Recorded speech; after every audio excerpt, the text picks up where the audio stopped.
Do you think that it is now the time where Western nations need to deal with Hamas?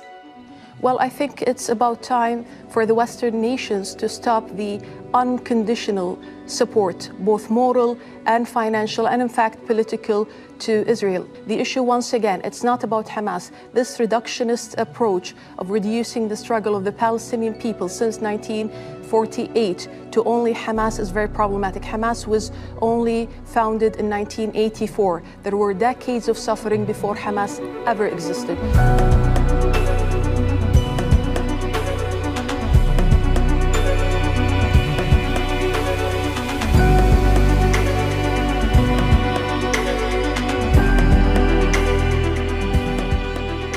Calls from all over the world for an investigation into war crimes on both sides.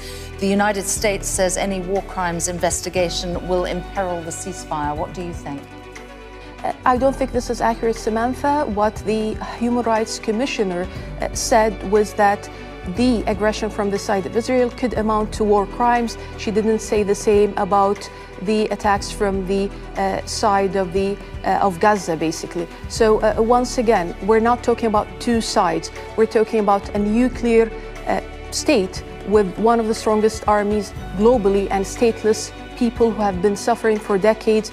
Samantha, those kids were killed, basically, from the side of the Palestinians. Those are not Hamas, and not only, by the way, the Palestinians. Do you remember Rachel Corrie, the American activist, who was killed by the Israelis in 2003?